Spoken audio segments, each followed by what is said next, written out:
Assalamualaikum warahmatullahi wabarakatuh. Selamat datang di Baru Ulum Multimedia. 3 hari yang lalu, salah satu tim kami menunjukkan kepada saya tentang sebuah video seseorang yang melabeli dirinya Ustadz, atau seseorang yang sudah terlanjur dilabeli Ustadz. Beliau memahami dan menerangkan tentang penjelasan salah satu ayat yang ada di dalam Al-Quran, namun penjelasannya sangat menyimpang dan bahkan penjelasannya menyalahi ayat yang ada setelahnya. Mungkin sebelum video ini kita lanjut, kita lihat dulu cuplikan videonya. Allah tidak pernah memerintahkan Ibrahim untuk menyembelih Ismail. Back to Quran. Nah teman-teman, selama ini narasi yang dibangun untuk mensyariatkan kurban adalah Nabi Ibrahim disuruh dalam mimpi menyembelih Ismail. Tapi sebetulnya ketika saya mengecek lagi ayat-ayat terkait, sebetulnya tidak ada Allah mendeskripsikan bahwasanya Allah menyuruh Ibrahim menyembelih Ismail.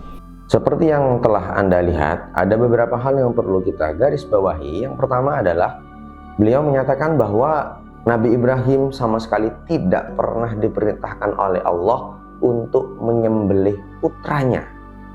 Padahal jelas dalam ayat selanjutnya itu dijelaskan bahwa falamma balagha ma'ahu sa'ya qala ya bunayya inni ara fil manami anni azbahuka fanzur ma tara. Di sini dijelaskan bahwa Nabi Ibrahim berkata kepada putranya bahwa beliau bermimpi, beliau melakukan penyembelihan terhadap putranya. Wahai anakku, aku bermimpi menyembelihmu. Fanzur madza tara. Maka apa pendapatmu tentang ini, kata Nabi Ibrahim.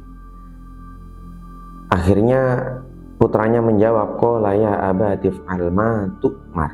Yang perlu kita garis bawahi di sini adalah putra beliau, yakni Nabi Ismail, menganggap bahwa hal ini adalah sebuah perintah, sehingga beliau mengatakan qala ya abati if'al, wahai ayahku, if'al, lakukanlah ma tu'maru, terhadap sesuatu yang telah diperintahkan, kepada sesuatu yang engkau diperintahkannya.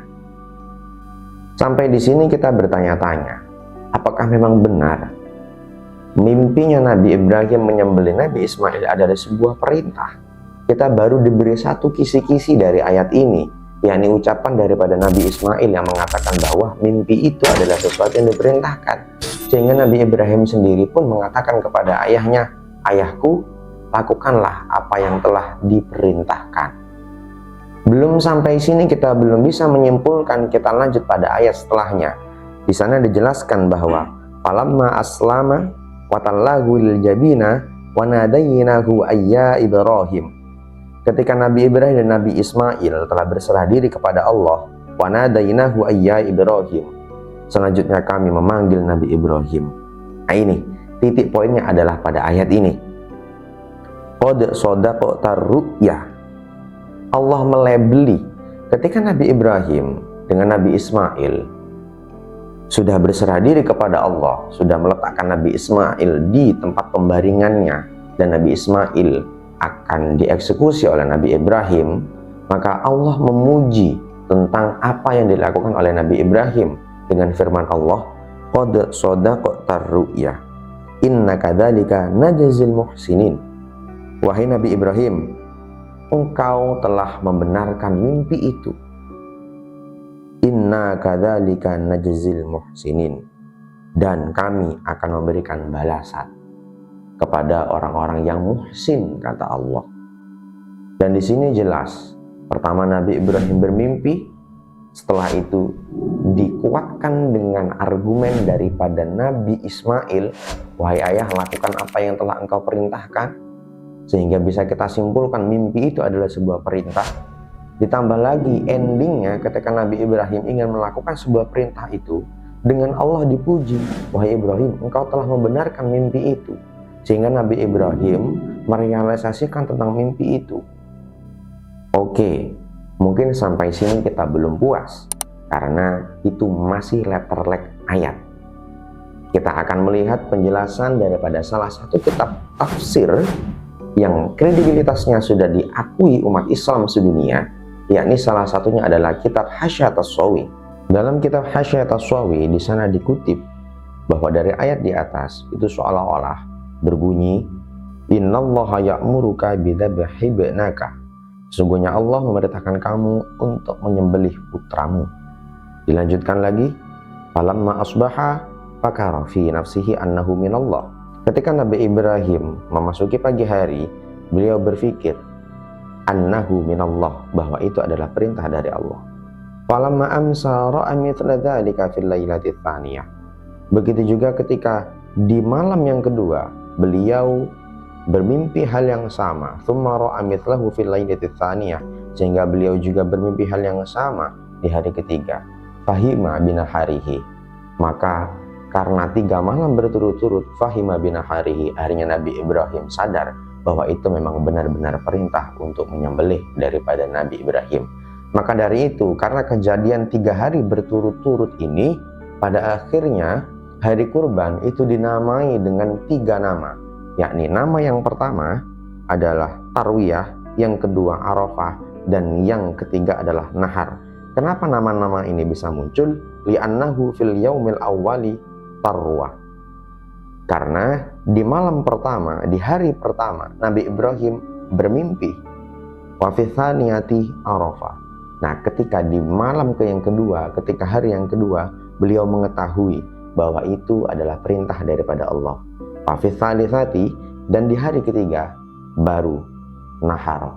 Beliau ingin merealisasikan apa yang diperintahkannya. Belum sampai di situ, dijelaskan lagi dari kutipan yang selanjutnya bahwa dari kata-kata ini azbahuka, aku bermimpi menyembelihmu, kita masih memiliki 2 ihtimal daripada sebuah makna. Apakah makna yang sesungguhnya Nabi Ibrahim bermimpi melakukan penyembelihan, atau Nabi Ibrahim bermimpi diperintahkan untuk melakukan penyembelihan? Pada akhirnya ayat ini dijelaskan oleh ayat setelahnya, wa yushiru lil awwali, dan pada akhirnya ayat yang awal dijelaskan dengan ayat selanjutnya yang berbunyi qad shadaqtar ru'ya, engkau telah membenarkan mimpi itu. Sehingga sudah tidak diragukan lagi bahwa mimpi itu adalah memang sebuah perintah. Andaikan mimpi itu bukan sebuah perintah dan Nabi Ibrahim melakukan hal itu, jelas hal ini tidak akan dipuji dengan Allah, karena itu bukan sebuah perintah dan bukan hal yang dibenarkan. Tetapi ini adalah sebuah perintah. Nabi Ibrahim merealisasikan perintah itu dan endingnya dipuji oleh Allah Subhanahu wa Ta'ala. Hadirin yang berbahagia, sobat-sobatku semuanya, teman-temanku semuanya, hati-hati terhadap sosial media. Ketika Anda melihat media dakwah, lihatlah apa yang ia katakan. Jangan izinkan mereka berbicara dalam ranah agama tanpa sumber sekalipun, apalagi hanya berlandaskan logika berpikir saja, yang mana logika berpikir mereka, kredibilitasnya, keilmuannya masih kita ragukan. Mungkin itu saja yang dapat saya sampaikan. Semoga kalian sehat selalu. Assalamualaikum warahmatullahi wabarakatuh.